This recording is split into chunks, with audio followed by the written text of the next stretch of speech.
All right, everyone. We have a fantastic guest today. All I've been talking about lately is recruiting AI. And I found Kristina, who is going to share what she has done with her company in the recruiting space. And she's not going rogue like most of you are thinking about or have done. She'll explain out how she got to building a recruiting AI system within the company, within the confines, and with support from management. Kristina, give us a quick intro about yourself and how you got into recruiting. Thank you, Jonathan. Thank you so much for having me here. So appreciate it. And I've been in recruitment for more than 11 years at this point. I'm a technical and engineering recruiter at Fortive. So I'm hiring for technical, science, engineering, product roles across 10 companies under this umbrella, and mostly United States and Canada. Previously, I was hired also globally. So right now I'm focused specifically on North America. And yeah, so I own the full cycle. I act as a strategic partner to the hiring managers, bring a lot of data to the recruitment process, a lot of insights, do some coaching with the new hiring managers, and making sure we are making not just fast hiring decisions, but very meaningful decisions and bring the right people and the best talent on the market.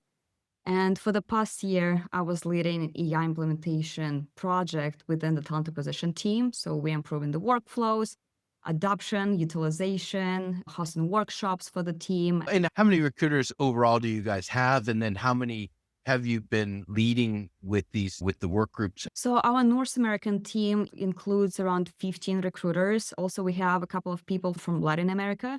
So I would say it's a group of 15, 17 people. And we have a small, like this project, we have 3 people at this point. And of course, a lot of support from the leadership team. So the smaller group is 3 people, and I'm leading this group. So how we met was I saw your post on LinkedIn 2 weeks ago now. So I guess it was middle of March, say March 15th or something. I'll put a link to it in the podcast notes too, so everyone could see. But the topic was that you had built this inside the company, understanding your workflows. And we already know global company, highly, you're finding hard to find candidates. So Mhm. there's sourcing involved. Then there's grueling interviews. These aren't like high volume things. There's a lot of workflow processes, multiple businesses, multiple hiring managers. This is not a single workflow. This is multiple chains. Everyone's doing it a little bit different, possibly even different tech stacks. Give me an idea of how did you guys think about making the change, or what was the impetus to start looking for other solutions? It started with my own passion about AI. In April last year, we use Copilot. We use all Microsoft solutions within the team. The Copilot was introduced. It was a very soft introduction, and it was more like we have to learn by ourselves how to use it, the best practices. There wasn't like a formal training on this. I was playing a lot with this because I use AI for a number of years and I'm so passionate about it. It made my life so much easier. I realized there is so much potential and I just would like to share it with the team. So I started working with a leadership team just to make sure we're on the same page about it, how we'd like to utilize it. We would like to improve utilization rate, adoption. This has actually turned out to be the whole change management process. Because some people, they familiar with AI, they use AI for a number of years, but some people, they just start exploring and it can be some resistance. I feel like it will be applicable for any team, not just talent acquisition. Yeah, so it was soft introduction of Copilot, and then I've noticed like we can use it better. So we can utilize it. There's so much potential. And then we started working on to discover the options, what can it can do for us, and build the agents, build the workflows, and basically to make our life easier. So as recruiters, we can be more focused on strategic work, to be advisors to the hiring managers, not just to be focused on day-to-day operations and to chase all the day-to-day tasks. Yeah. So Yeah. we started leading our own workshops. And at some point, we just realized we wanted everyone to be on the same level about AI and to be comfortable. So I decided to take a step back before we move forward with more complex subjects about building our own agents or to build more complex workflows. So we just reach out to the team and how does it feel about AI? Do they feel comfortable? They use it on a daily basis, or mostly like they use just ChatGPT for their personal life? And we've learned that it was very different adoption rate across the team. We took a step back. I started working with a vendor directly with Microsoft team. So we started from the basics. So what is AI? What is Copilot? What can it do? So different options, step-by-step process. And it's not enough just to bring AI tool to the team, but adopt and utilization when the team actually know how to use it, not afraid of it. Yeah. And this is what makes difference. I swear this is like a textbook case now. You could actually say, hey, how do you adopt AI in a company? You could probably ask Claude or ChatGPT or Copilot, and they're all going to say this now. But a year ago, there was no concept of this. So I taught how the recruiting AI function within the HR.com certification for CHROs, their certification process. And this is what I taught. The same thing, which the first is you got to find out where your users are. Like you just Mm. can't dump them in. And I also say recruiting any kind of AI is not like implementing Workday. It's not, it Mhm. doesn't have its own rules. It doesn't have its own set of criteria. It's completely, it's just an abstract subject. So you have to find out, number one, what are our problems? And it sounds like you guys did. Well, who's doing it at all? Are you going home and opening the fridge and looking for a recipe? Or like, how are you using it to complain about your boyfriend or girlfriend or husband or wife or whatever? If you're using it in some way, let's understand it so we can see where you are with it so you're not scared of it. And then perfect example of this is, I think, why it was another really successful program, because I've never heard anyone talk about it this way either, is so you did that, and then you did the next thing is training, like abstract training, not like what we're going to do, because we don't know exactly what we're going to do, but let's Mm. talk about the tools. Let's talk about how we could use it and Mhm. understand it. And then you take the next step. So once you raise the bar across the board and everyone's on board, and the people who aren't, they may leave. That's going to be part of the workforce. We know that, but there's going to be those intuitive people who are going to help raise the bar and bring it, because this is not like implementing an applicant tracking system in any way. There's no existing processes. It's bringing it all to the table. It sounds like you have a lot of experience doing this within Fortive as well, but from a management side, you brought in leadership early, which was, Yes. how do we level this up for everyone? There's an opportunity and we're having these problems. Every hiring manager has their own workflow. Every applicant tracking system does it differently, but how do we do it across the company and do it in a way that we can future expand on it?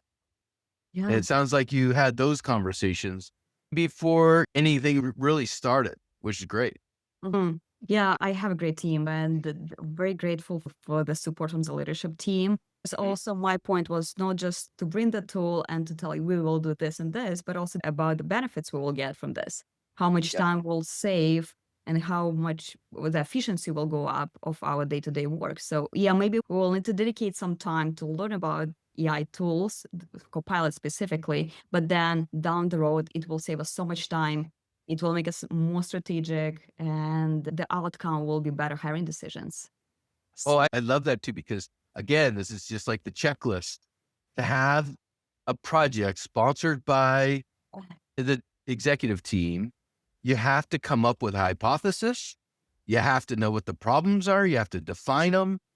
This isn't a science project, although you work for a company that deals with a lot of very logical people, and executive teams are logical anyways. But you're saying, we know we have these problems. We may not know what our churn rate is. We may not know how long it takes to get like exact data. You don't need exact data to start.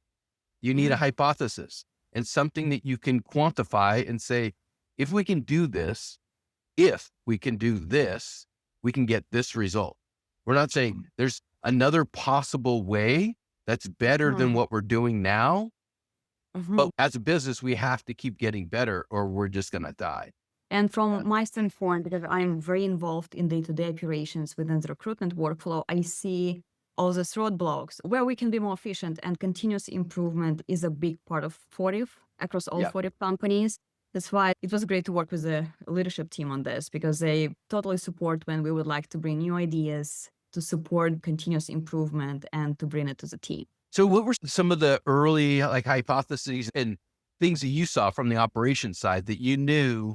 And I know you've been a recruiter for 11 years. So the way we were recruiting over the last 11 years, we all knew Yeah. doesn't really work, or it works. It's just not effective. So what were some of the things that you thought of and you pitched to the team and got buy off on? So it was also a very creative process because, as you mentioned, with AI, there is no like a set book of rules. So you can be creative with prompting and what kind of output you would like to get.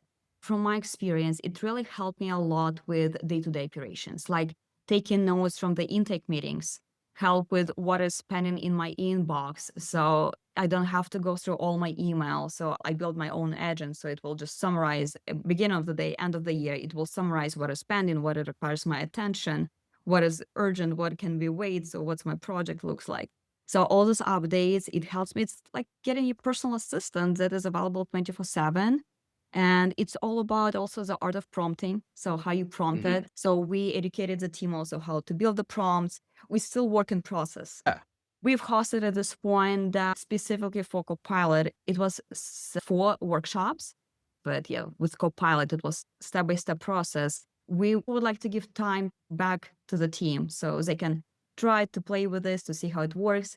And also at some point, I wanted also to challenge the team, not just this is what you do, but also bring your case studies. Do you have any problem in mind you would like to solve, or maybe a roadblock in your day-to-day life? Bring it to us. Let's brainstorm together and let's find solution using AI. I've heard other companies super excited about this whole space and exactly what you guys are doing. It doesn't happen in a vacuum, but there's so many things that seem to be working well for you guys, but everyone can emulate parts of it. If you can do the whole thing, great. But the other thing you're doing with the workshops and the training and giving people time to experiment. There's a story about Starbucks because Starbucks really did not have Frappuccinos and ice blended drinks until one rogue employee one time made one and gave it to a customer. I think the employee got initially reprimanded for going off because it's cookie cutter, right? McDonald's, Yeah. the same hamburger, the same way, no matter what country. They got reprimanded, but I think something happened in this specific case.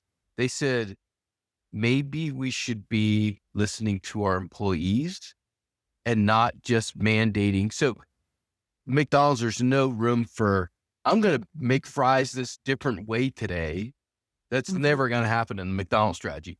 And it happens in a lot of companies if they don't have that curiosity or allow that curiosity. And I think that's critical in this, again, because there's no rules to it. It's what you bring to it.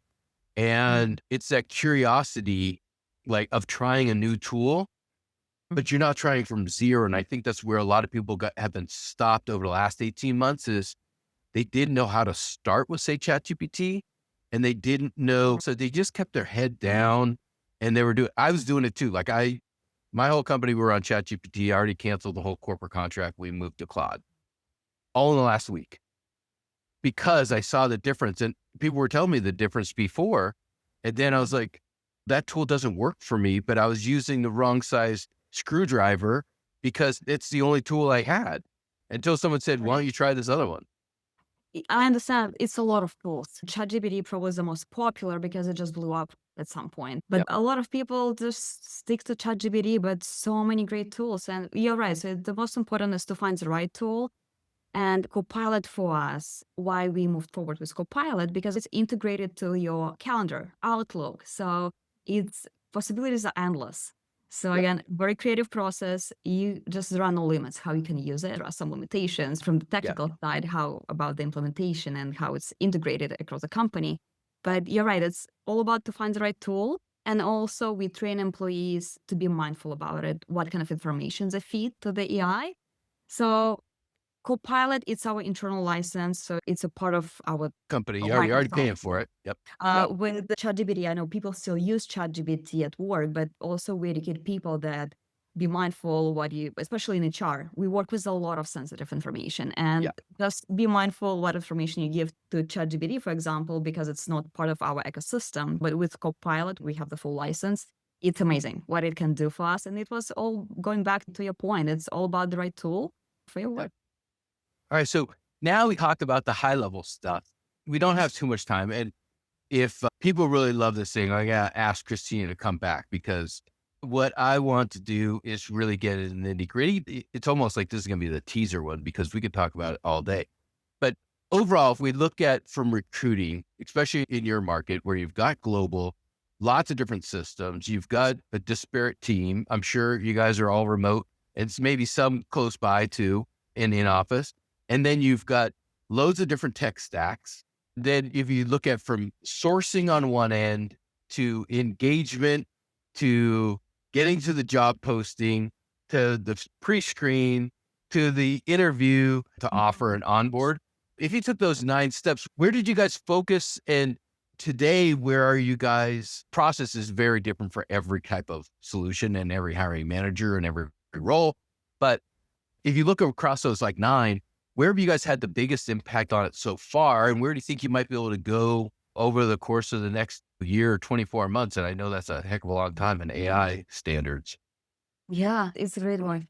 I would say first, it helps with day-to-day operations. When I talk to the candidates, it will help to structure the notes. When I talk to the managers about the new role, so it helps to also to catch all the small details, so I can be present and actually focus on our conversation versus typing all the notes when I talk to the team. So that's the intake meeting with Yeah. a hiring manager. And then when you're interviewing or pre-screening a candidate, you're also doing note taker. And do you use Copilot specifically? Do you create your own agents within it to do that? Well, this is a built-in option, so we can do the recording when we have a meeting, but also what the agents. So we've built multiple agents, depends what's your strategy, what's your goal. So my favorite one probably will be strategic sourcing agent. When based on a conversation with the manager, so I can pull out the market data, I can pull out the insights. Of course, we use other tools like LinkedIn Insights, but also Yep. it will gather even more information from the open sources. Strategic sourcing, it will help me to analyze competitors. There are some layoffs on the market, so we can consider those people who are available right now. Or it helps with search, so it will Yep. help to create the whole search for you.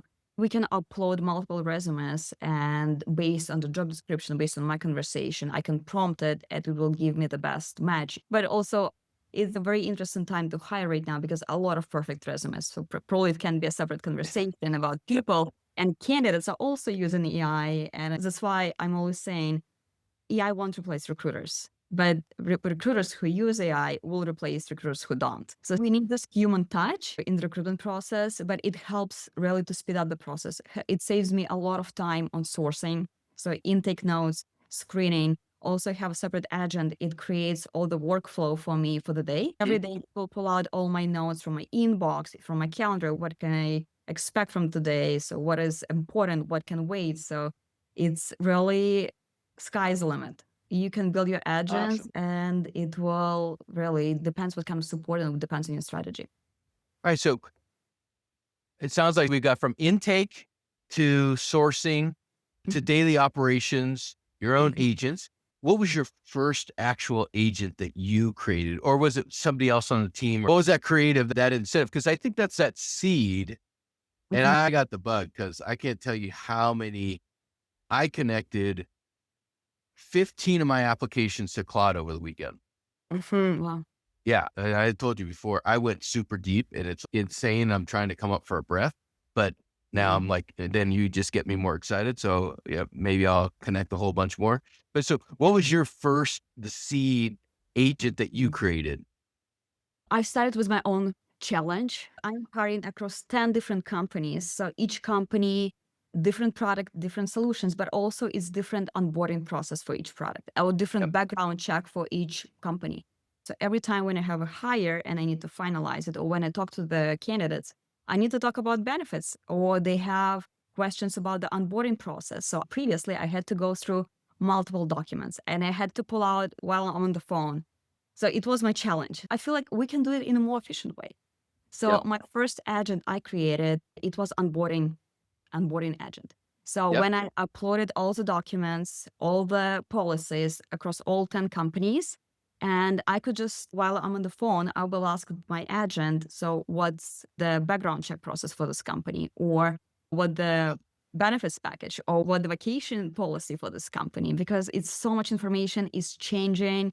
So it's important to keep it up to date, but it saved a lot of time. I'm going to ask everyone who watches this and listens to this, if you want to hear more, we're going to invite Kristina back. You have to choose something like this. Like, it's something that takes you personal time, has nothing to do with your company. It's Exactly. not about the other workflows. It's not about your applicant tracking system. It's not about your HRIS system and what it can and can't do. It's what's that one thing that frustrates you that you have to Mhm. go look for and figure out. But if you could just put into a little search window and it's all right there and up to date. Yes, you have to do a little maintenance, but that one thing is the seed. Yeah. That's the seed to start. Because once you get that, the next one becomes a bigger plant, and then a bigger plant, and then you have a redwood tree, and then you have a redwood forest. It's Exactly. not about the company automating your job. It's about you figuring out a way to get that stuff that's frustrating you done faster. And if you can do that, then everything's going to open up, and it's going to be frustrating. It's not going to be super simple. You're not going to just be able to type in and it's done. Yeah, But it's like riding a bike. Once you do it, you don't forget how to ride a bike. It's a different bike between a little kid's BMX bike and a mountain bike. They're different bikes and you're going to ride them different. And then trying to get on a triathlon bike that's flat, and they're different, but it's the same Mhm. principle. And that's Exactly. why I encourage people to jump in and do. And Kristina, this has been so amazing. I'll put your LinkedIn contact in a link to your LinkedIn post, but how else can other people reach out to you?